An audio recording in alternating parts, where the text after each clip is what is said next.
Hey, good morning to you. Welcome back. Today on the podcast, Brother Tucker and Brother Poindexter and myself are going to be discussing the subject of counseling. As a pastor, one of the things that falls into our wheelhouse, so to speak, is the fact that from time to time, and really quite often, we are approached by folks who are either in our church or in our community who are interested in us giving them some biblical advice about situations they're facing. And so we want to talk today about biblical counseling. You stay tuned to the Higher Grounds podcast.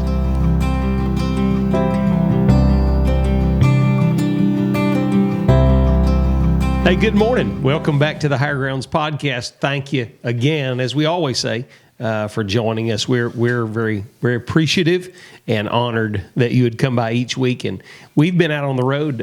All three of us have been traveling and engaging people in different meetings and preaching and teaching. And it's been amazing to me how many folks have approached us about listening to the podcast. You've had a few, haven't you? Yeah, we were at a college graduation, let's see, at the end of April, I think it was. No, beginning of May, and had a young man who I'd been with him before in a marriage conference, and he come up and said, "Hey, I just want you to know everything's terrible." And I said, "It's bad, huh?" He said, "Yeah." He said, "I got that from Brother Andy on the Higher Grounds podcast." I thought that was hilarious. I said, "Yeah, you got the personalities worked out already." I said, "He's chronically discouraged."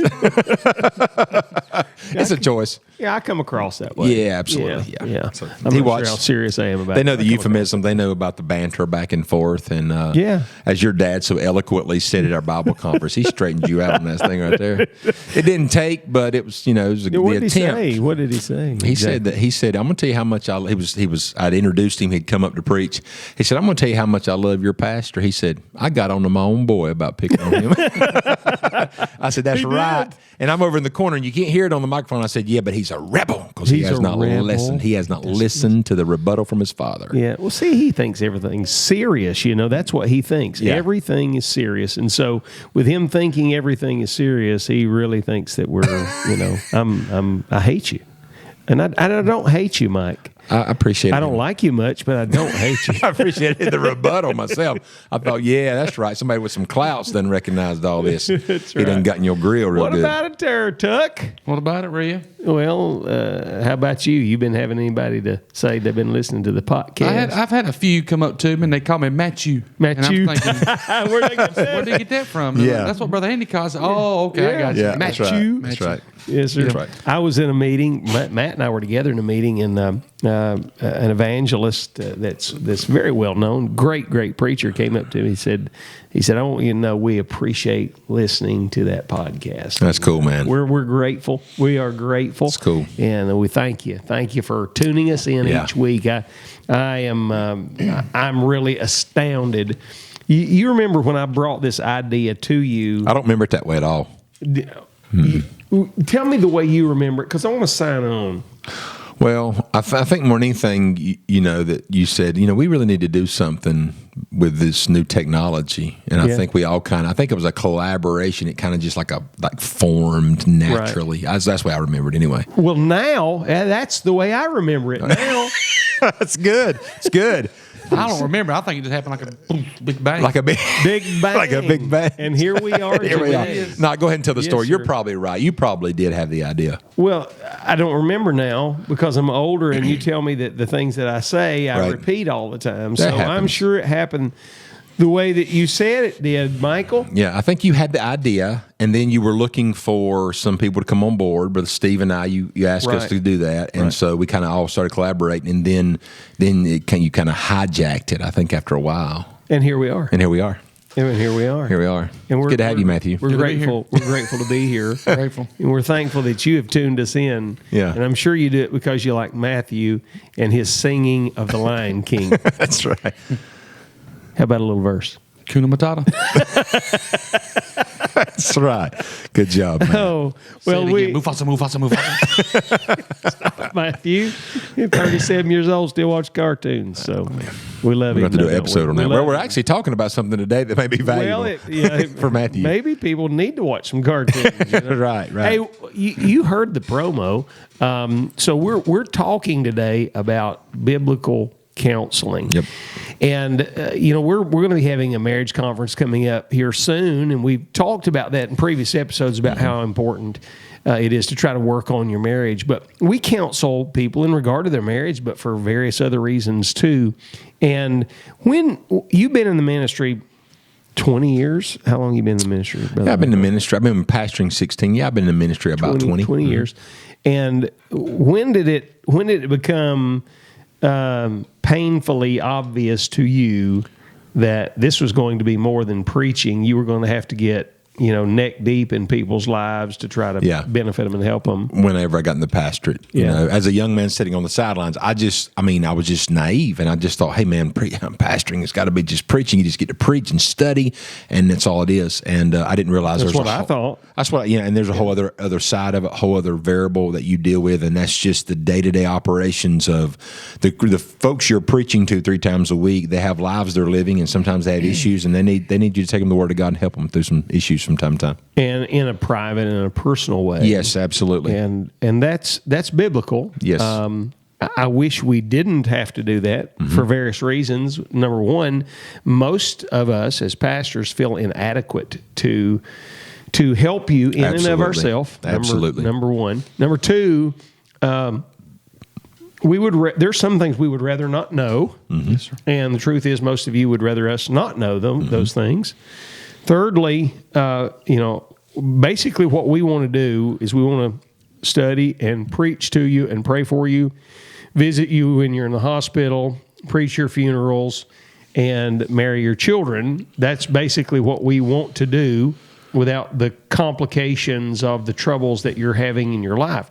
Not that we are unfeeling or uncaring, but it's a load to carry. Because you have to understand that when your pastor's counseling with you about a situation in your life, he may be carrying similar burdens of 4, 5, 8, or 10 people that he's dealing with at the same time. But what about you, Matthew? I know you're young to the pastorate. Been pastoring there at Gordon Heights for how many years now? August will be 6 years. That's right. Yes. So when did you become aware that, man, here's something I didn't think about, in the ministry, and start into counseling with people in your first year? Yes, sir. It wasn't. I haven't been at the matter of fact. I haven't even been at the church probably 2 months, and I had a family visit the church, and I preached a message one Sunday morning, and I dealt with something. And they're not even members of the church. And the lady come up to me and said, "Preacher, I want to speak with you and your wife after church." And we go in my office, and again, I don't know who this lady is. She don't know who I am. Some of her family go to our church and was invited to come. New pastor, when new pastors in town, a lot of family members come. They just try to see what's going on. And so she came, and her and some of her kids, we gathered in an office there, my wife and her kids, and she began to give me this big spiel of what has taken place in her life and how the message, something I said in the message, brought back some memories. And I was just blown away. And as a matter of fact, it was before my ordination service. Well, It was before my ordination service, and I was just blown away at some of the things that people deal with. And of course, you know, being a preacher and then, being a deacon at the church, and you get involved with people's lives and you make friends and relationships. You speak with people on some things, but when you pastor a church and you're dealing with people and they get personal with you, you're just amazed at some of the things that people deal with, and some of the stuff will disturb you. Yeah. And so I that right off the bat for my ordination service at the church, I dealt with some stuff that when a mother looks over across your desk at you, and they tell you what their father done to their children, and they asked you, how can I forgive him, and you have to tell her that she has to forgive him, and knowing that probably in your mind, if that was something you was in their shoes, it's just mind blowing. I think that's a struggle for most pastors to know that sometimes the biblical information that we have to give because it's right, we also know that if we were in your shoes, we would be struggling in the same way. I'll tell you one thing, too, that jumps out to me as I look back at the way I thought things were before I got into the pastorate. I thought everything was so cut and dry. And then you get into the pastorate and you start dealing with people, and you start dealing with complex situations like Brother Matthew just talked about. And I guess before I started pastoring, I thought I knew everything, or at least I thought I was on the road to knowing everything.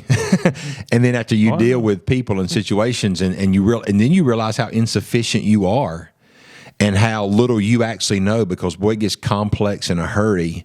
It's a very humbling experience to try to help people, in counseling, deal with the issues in their life. And I'll tell you what it does for a pastor is it drives him to the prayer closet. It drives him to his knees because he realizes how insufficient he is. Oh, yes. And counseling's got to be about more than just cheap cliches. You can't just slide a bracelet across the table all the time and say, right. Here, put this verse on, say it 4 times a day, and you're going to be okay. It just don't work that way. That's right.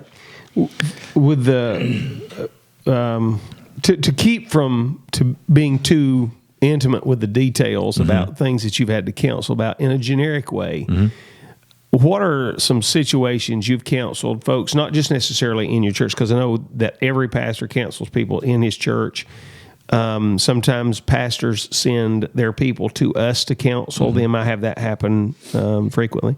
And then I counsel people in the community. Being in law enforcement, I've had to counsel people who are in law enforcement. So that being said, what are some situations you've had to counsel people through? I would say probably for me, I would start off with, say, things about the home, maritally speaking. It's not uncommon to find a Christian family for some reason struggling with issues internally. A lot of times it's stuff that when you hear, you think, okay, this is fixable. And it is. There is hope. You have to realize there is hope. The Bible has answers. And that's why this verse comes to my heart when you're talking about the subject of counseling. In Proverbs chapter 19 and verse 20, the Word of God says this: hear counsel and receive instruction, that thou mayest be wise in the latter end, or in thy latter end. The thing about counseling is this, is that regardless of the complexity of it, if the individual's not willing to hear counsel, because I've sat in a setting before and talked to, say, someone with a marital issue, and both sides were equally as guilty, but one side could not own their own guilt. Right. It was an impossibility. I've had that. You can't fix that. No, you can't. One side was so willing and to forgive and to move past, and the other side, guilty of the same exact transgression, would not. And so you sit there heartbroken, and that's about as detailed as I think I want to go, because I would not want. One thing I'll say this to young pastors: one thing you have to get down right out of the gate, the value of confidentiality. Right. You can never break that. If you ever lose that, you've lost your ability to minister in that fashion to the people you pastor. Right. Things that are said in private must stay private. Yes, sir. And because the bottom line is this: if they can't trust you, they're not going to tell you. And if you don't have the information, you can't help them through it. That's right. Yeah. And so I think that the most heartbreaking for me is this, and this is why I say this to everybody listening: if you're going to go to your pastor and seek counsel from him, number one, you got to be able to be honest with him, and you've got to be able to trust that whatever you talk about stays inside that room. But you also got to go in with a mentality, not just to tell a story, but to receive instruction, to get help. And if you're not there, and I've had people sit in front of me multitudes of times and tell me things they did not want me to help them with. Right. And that's not seeking counsel. That's just wanting an ear to listen. Yeah. And there is a difference. Well, most of the people that come to you for counsel really do not want you to give them instruction. They want you to give them capitulation. Yes. And counsel is not capitulation. We as counselors are not there to affirm the decisions you've already made. Right. The basis for our counsel is the Word of God. So we must be true to it above your feelings. Let me interject this real quick. Recently, you were talking about how sometimes people are sent to you to counsel. Me and my wife have had that happen to us, people outside of our congregation sent to us who had already counseled with different people about an issue. Right. And I said this after a time or two. They're hearing all the information they need. They're just not hearing what they want to hear. Right. Correct. And there's got to come a time as a counselor where you pull the chain tight and say, okay, enough's enough. You got everything you need to make a change. Now do something with it. And I've done that. Yes, sir. Yeah. I mean, you have to do that. You have to come to the place and point of saying, as I've said in the previous episode, you're wasting my time. I want to say this as well. I had a situation dumped in my lap recently, and I've been pastoring 16 years, which is not a long time, where I literally had to get counsel myself about how to counsel. I've done that often through this. Right. And for the young pastor, don't get sucked into the ideology that you should have all the answers. You don't. We don't have the answers. No, you don't. I don't have them all now. I won't have them when I've been at it 30 years. And counselors need counselors. Right. Don't be afraid to pick the phone up, call, and get some counsel for in yourself. a multitude of counselors. There's safety. Right. Yes, sir. Right. Absolutely. So without being too specific, and it may be harder for you because you've been in the ministry a shorter amount of time, but from inside to with outside the church, and when you were, an assistant elsewhere, what were some of the things that you've had to counsel people through? The majority, like Dr. Dex said, I'm sorry, I know we're going to say Dr. Dex, but the majority of the time is marriage, and it's the home, and the husband and wife. There's a few cases we've tried to reconcile families and mend marriages, and there's some that's been successful, and there's some that just wasn't. What would you say the percentage is? I got one. I had a family come to the church recently, married. Both of the husband, which they're not in the church anymore. The husband had a previous marriage, kids. It didn't work out. Well, he got caught in an affair, and I counseled with them. And the lady said this is the second time she just couldn't forgive him no more. And was talking to him, and we tried to reconcile, and it doesn't work. So they walked away. They're gone, moved out of state, out of town. Then that's just one of the instances. We had some that's right now working. We've got some things going on now we're working on, but I want to be. Can I be honest? Yes. I've talked to you about this several times over the past few years, dealing with marital issues and counseling, and like preacher said a while ago, counselors need counseling. I've talked with both of these men. I call my pastor often. Matter of fact, I just spoke to him a couple of days ago on an issue that arose to me that I did not like, and I didn't want it to be something that I just didn't like. So I called him, asked him, come to find out he didn't like it neither, and so I felt better. So I counsel. I get counseling before I counsel, and sometimes after I counsel. But when you're counseling people, of course, we know that the battle that Satan rages on the child of God is the mind. And so your mind, when you're counseling people, it affects you physically, it affects you mentally, it affects you emotionally. You are right. And so after, it's got to a point that I've got so discouraged and even depressed after counseling the past few times, sitting in sessions with family, friends, and even church members, counseling things that the devil began to attack my mind, Correct. have me thinking things Correct. about my family, my wife, our relationship, just because of setting in. And so when I approach counseling, I don't like counseling. If there's one thing I can take away from the ministry is counseling people. It's hard. I was on the phone with some folks this week, and I said, I wish I could help you. I wish there was something I can say. I wish I had an answer I can give you. And the person just said, preacher, he said, you just don't know, just listening, just being able to have someone to talk to, an ear to listen. And so to me, I'm always, when somebody says, preacher, I need to talk to you, our families talk, automatically I just get this. It's just overwhelming to me sometimes about counseling and stuff. Right. It is, and most of the time when you're dealing with people in counseling, you're not teaching. They didn't come to you and say, "Hey, I've got this investment opportunity in front of me, and I think I could make $40 million. Could you give me some? That generally doesn't happen. Most of the time, when they come to you for counsel, it's not for anything positive. Everything's falling apart. Right. And most of the time, it's falling apart because of some satanic influence that has been a part of their life, whether it is possession or the fact that they're satanically perturbed and they're just being oppressed by the powers of hell. Satan's involved somehow, Yes. and he's working through the flesh.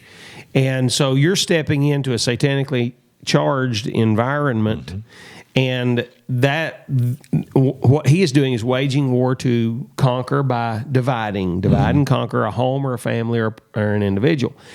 And in so doing, when you step into that to try to aid them on the battlefield, to bring supplies, if you will, it's just like being on a normal battlefield. If the people that are waging war on the battlefield are requesting supplies and supplies are on their way, if I am the aggressor, I'm going to attack the supply line. If I can keep their supplies from getting to them, they're going to be vanquished by the foe. And so in counseling, what you're doing is exactly that. Yes, I mean, you are keeping you're keeping them supplied with what they need spiritually to get through this. A lot of people never do. I'll be very frank with you. The vast majority of people that get counseled do not get help. Right. Now, it's not the counselor's fault, because the Word of God never fails. Most of the people that come for counsel are either being forced to come, or they've already made up their mind what they're going to do before they ever get there. One genre that falls under that we are expected to do a lot of our counseling in is in the side of, say, premarital counseling. Right. And I want to say this as an encouragement to the mothers and fathers out there whose kids get to the age of courtship, what have you. Don't let something get started that you've not already prayed about, checked out, and feel comfortable with, that will eventually proceed to a place of those young people wanting to do something permanent like marriage, and then send them to the preacher to fix or take apart what you let get started. He's not going to be able to. He's not going to be able to. They've already got emotional connection by that time. And so, I think a lot of those kinds of things can be diverted if a father and a husband and wife team do their job up front. It's not my job to stop something you let start. Right. That, and I refuse to become a tool that you use. You don't have the guts to put it to rest or call it off, and you want to send them to the preacher and let him be the bearer of bad news or the bad guy that discovers all this stuff. That's not my job. No. My job is to help people to an end where they'll be able to enjoy the blessings of God by walking in the Word. Right. But that happens all the time. It does, and it's sad, but it's true. In the realm of counseling, for me, I have dealt with everything from embezzlement to adultery, child molestation, rape. I've dealt with distrust of all kinds, gambling, all kinds. Pornography is a huge one nowadays that you're dealing with. But when you're counseling people, it's amazing at the vast array of things that are going to develop before you. And I can't even give some of the details that have been given to me down through the years, and I'm talking about 20 years ago. Yeah. Close to 20 years ago, by people that sat in the counseling office, and we counseled them about situations in their lives. And those marriages are now falling apart, gone, disintegrated, and they were disintegrated before they ever got there. They weren't going to recuperate and recover because, I mean, the immorality that was there, even the weirdness of what even went on with inside the consensual aspect of the marriage was just beyond belief. And I won't even get into all of that. Right. I remember my wife sitting in with me on a counseling session, and my wife is very blunt, and she's very upfront. She's not going to waste a lot of time. She just doesn't have time to waste. And we were sitting there listening to a husband and wife argue back and forth. Their marriage is falling apart. And the argument while they're in the office is, do I cut the sandwich in the middle or do I cut the sandwich diagonally when I pack it in your lunch for the day? And this is a literal argument that's going on. Wow. Okay? And I began to watch my wife. She was seething, sitting there. She jumped her feet, and she gets in this man's face. And she said, "You're pathetic." And his eyes got huge. And she said, "Yeah, you are pathetic." And it took his breath. And she said, "Your marriage is falling apart. Your children are going to hell. And you're worried about a sandwich?" Mm-hmm. And that's the kind of silliness a lot of times that you as a pastor, you have to deal with in counseling. And you can't soft soap through that. You've got to hit that right in the teeth because they need a severe wake-up call. Wow. I've been in counseling courses. Dr. Neil T. Anderson was one of the instructors that I sat under, and others who have written many books on counseling. And there's some great information and great material out there. I suggest you listen to people you agree with and you don't agree with, even as a preacher, in regard to counseling, to chew and spit and get the nuggets that you need to give you a good foundational base.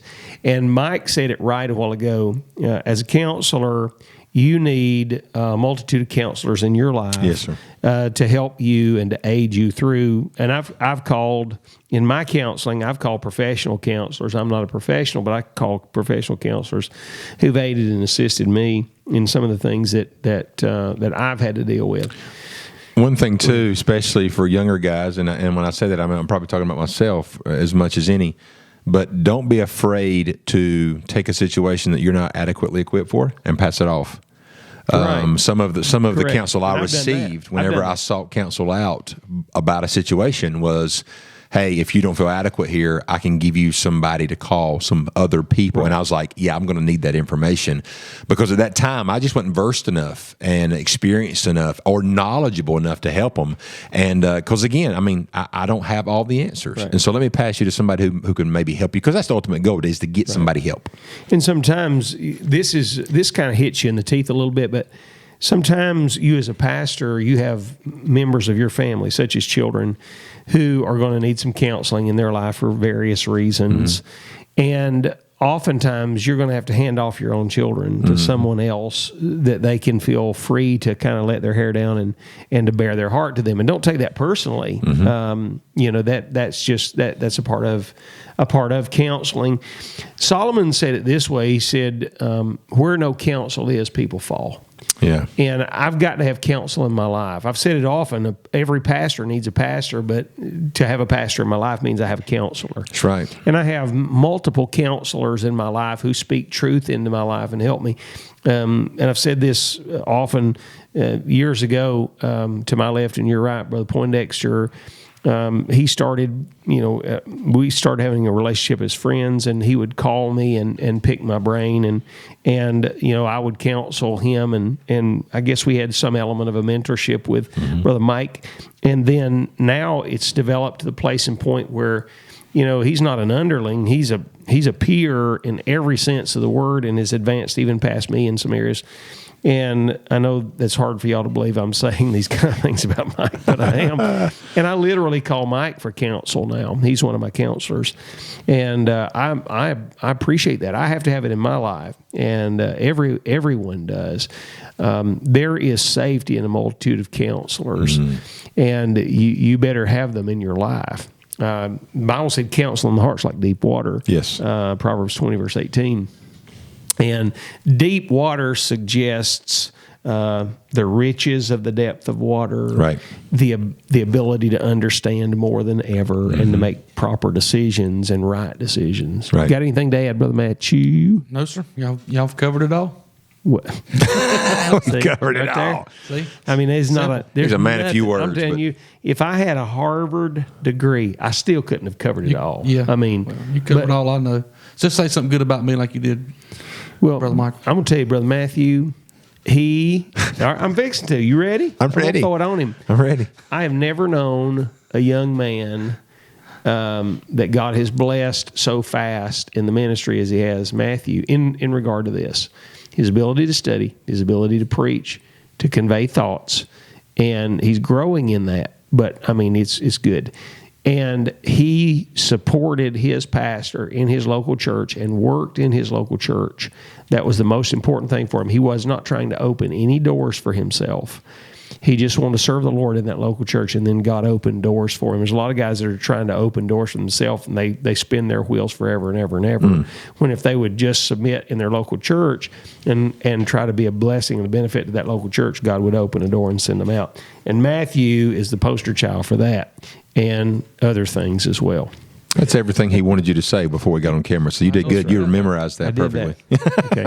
Where's that $5? Yeah. He'll buy you lunch. All right. We're going to sign off today. Thank you for being here. Listen, if you want more information about this subject, call Michael Poindexter. I'll get his number out of the end of the program. Crazy. Hey, God bless you. Thank you for joining us on the Higher Grounds podcast. You have a great day and keep Took a cheap shot, didn't you? pressing on the upward way.